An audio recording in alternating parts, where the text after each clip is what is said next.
Hey, this is Dave from MetalEpidemic.com. Thank you for checking out our YouTube video. Please feel free to hit the subscribe button below if you like this type of content, and we hope you enjoy the review.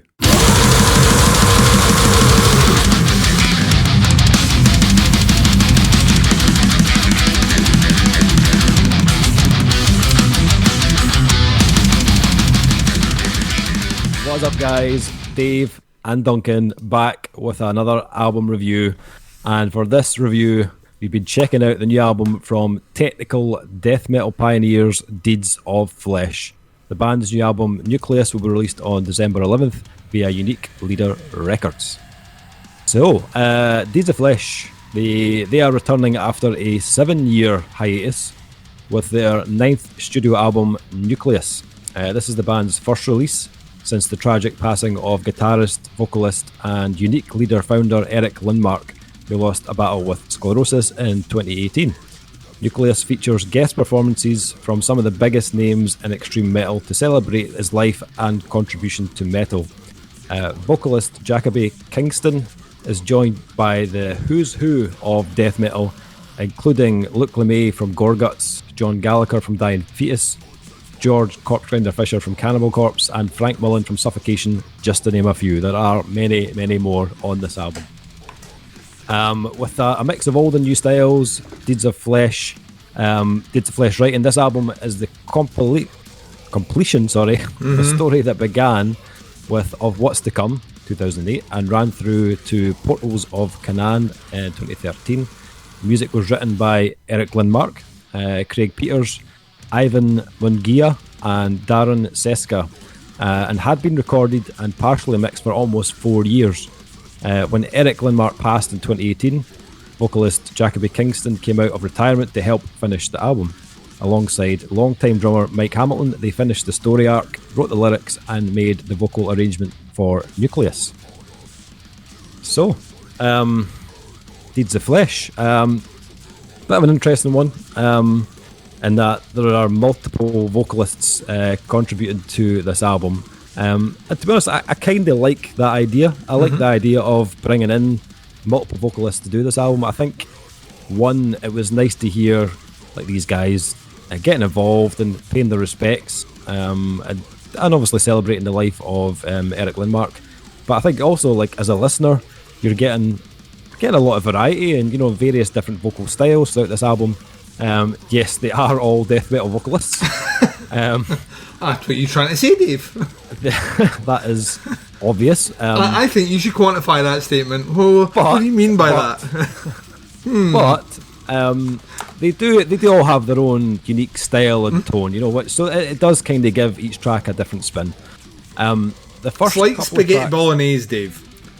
Everyone's spaghetti bolognese, unless it's made from a jar, has a slightly different taste. It's all spaghetti bolognese, but they all have a slightly different flavour. Some people put a little bit of red wine in there. Some people think you should throw in some rosemary. Those people are wrong. Don't use rosemary. It's overpowering. But you know what I mean? Like, some people put too much garlic. Some people don't. Some people over season. What I'm saying is, they all taste different, but they're all the same. Okay. This is kind of like remember the Snot tribute album, Straight Up. It's kind of like that, but in death metal circles. Yeah. Essentially, I think it's because a lot of those tracks, vocalists are all sounding the same, but you know what I mean. They all have their own. They're all bringing their own texture. There's a good word. I should have used texture. It's like a trifle, Dave. Everyone has it.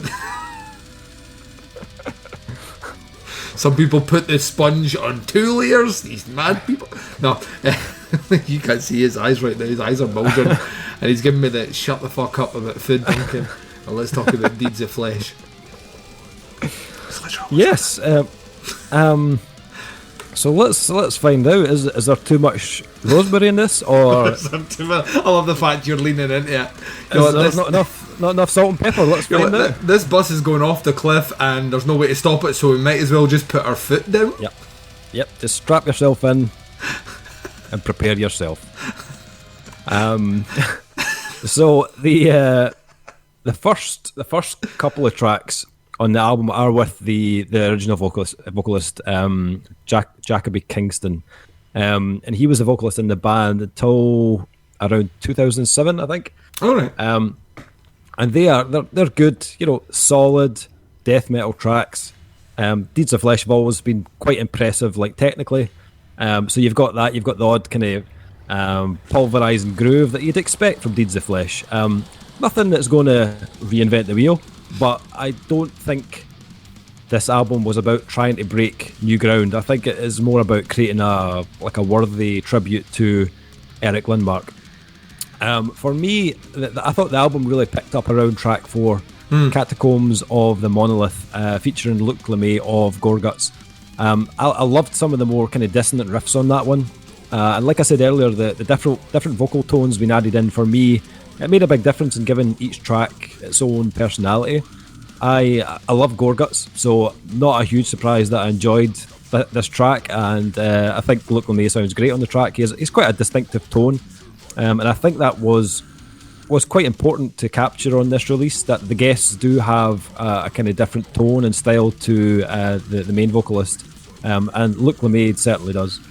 A couple of other kind of highlights from this album, probably my favourite track was Ethereal Ancestors, featuring the one and only George Corpsegrinder Fisher.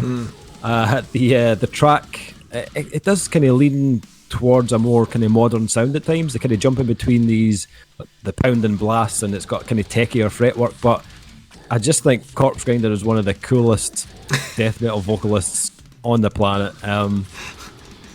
Just what can you say about the guy? He also shares like vocal duties with Jacoby Kingston on the track, but to be honest, it's almost impossible to compete with Big George. Like he just absolutely kills it on everything he does.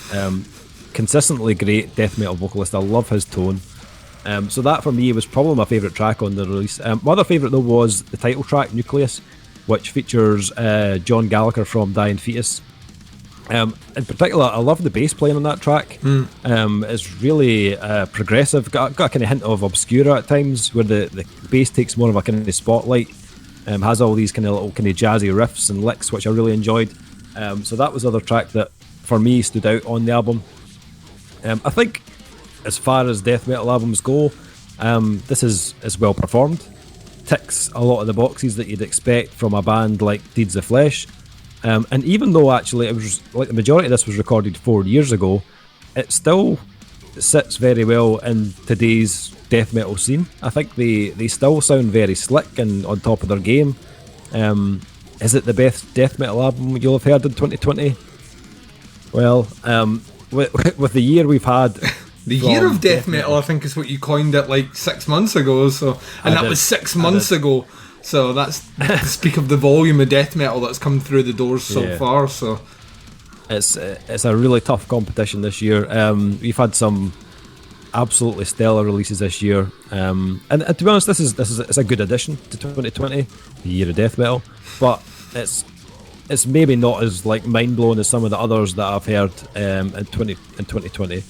But I think it sits still very well in their catalogue, and if this is the last we ever hear from Deeds of Flesh, then it's a very commendable send off for me. I think Portals to Canaan from 2013 is a fucking brilliant album. It's probably still my favourite Deeds of Flesh album. But this, actually, production-wise, it sounds like one of their better productions. It feels a lot cleaner and kind of weightier than albums like Trading Pieces or even Mark of the Legion. The mix for me was a lot more hard-hitting than some of their older releases, which was really cool to hear. So yeah, for me, it's a good death metal album.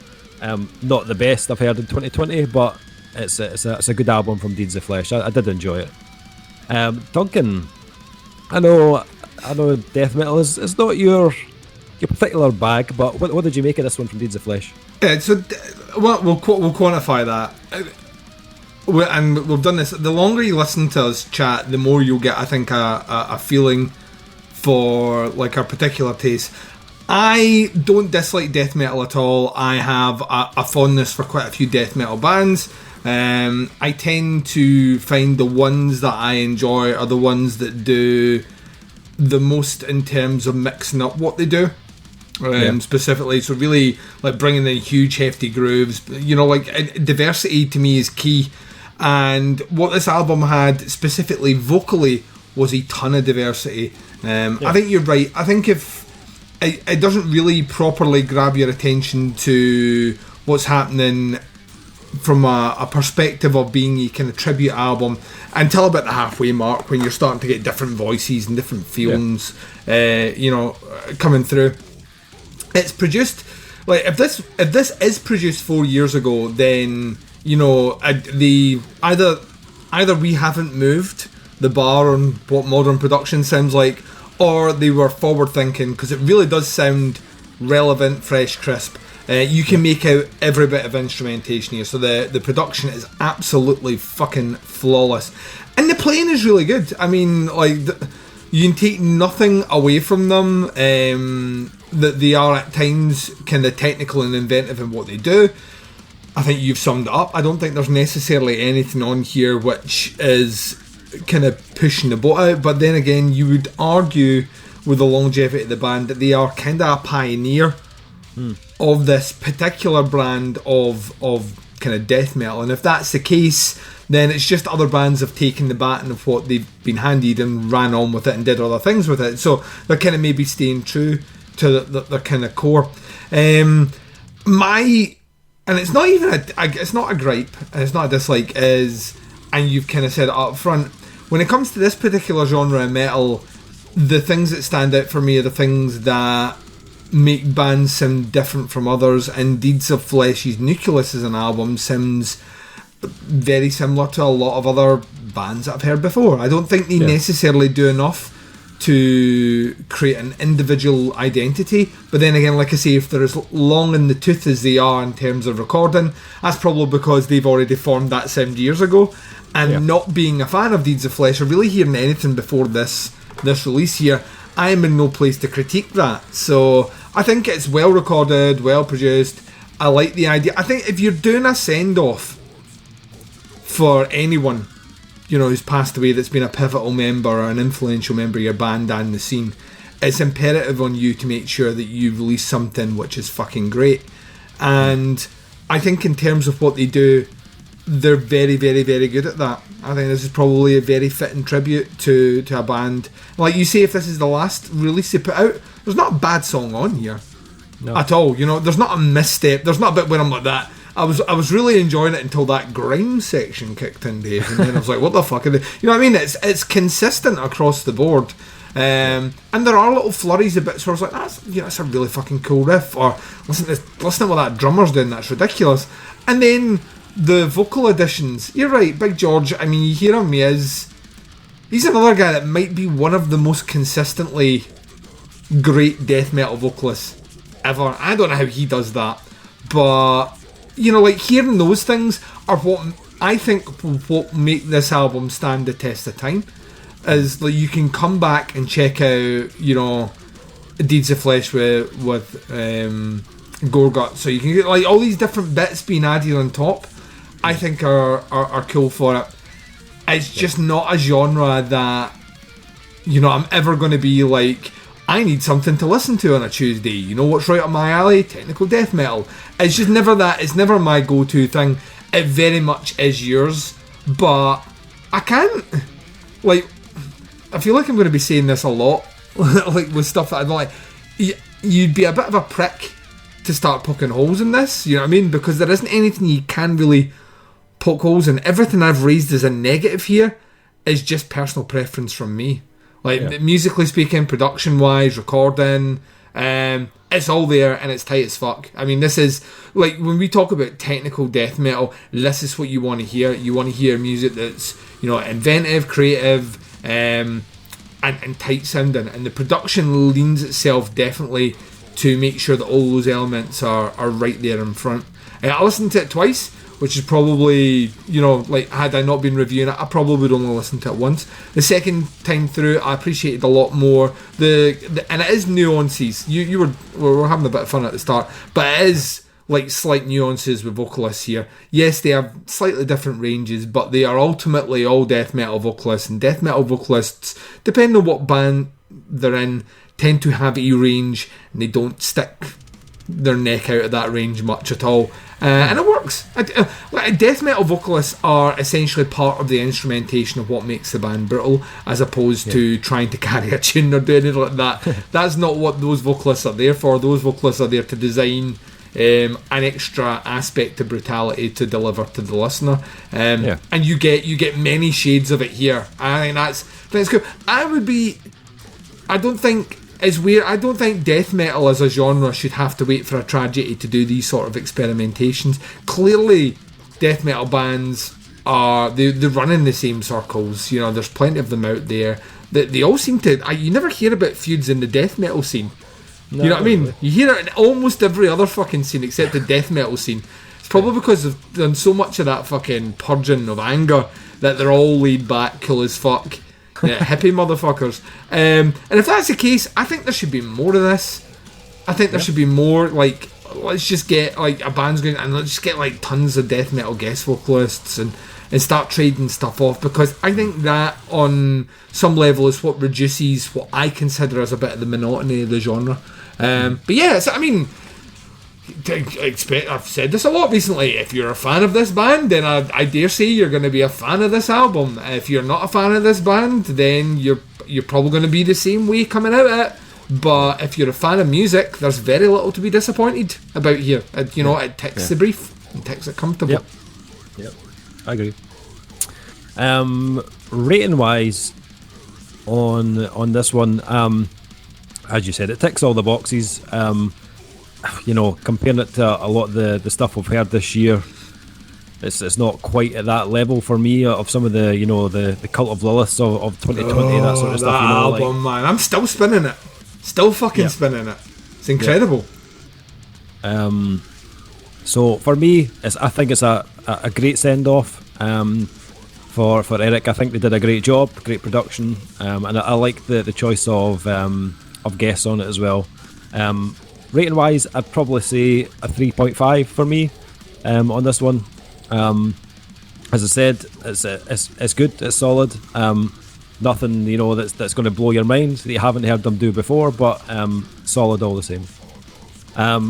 Duncan, what are you thinking? I'm exactly the same as you, which is weird. I thought I was going to come in at least half a point, if not a point lower. Like I say, whilst it's not my particular brand of Java, I can't pick holes in it. I can't. It's a very well accomplished, very well written, very well recorded album. It's just not the sort of stuff that I listen to. So, well done to them. Like you say, if this is the last album they release, then they're going out with a banger. So, well done to them. Yeah. Yes. This one drops on December 11th. On Unique Leader. It's called Nucleus. You can check the band out online at facebook.com Deeds of Flesh Official. Put a little link in the description below. Thanks for checking out our review, much appreciated. And if you're looking for a good spaghetti recipe, hit up Duncan. No rosemary. No rosemary. You put rosemary in there, you have already fucked it. Never rosemary. Thanks for checking out the review, much appreciated. We'll be back with another review very soon, but until then, take care. We'll speak to you soon. Bye, everyone.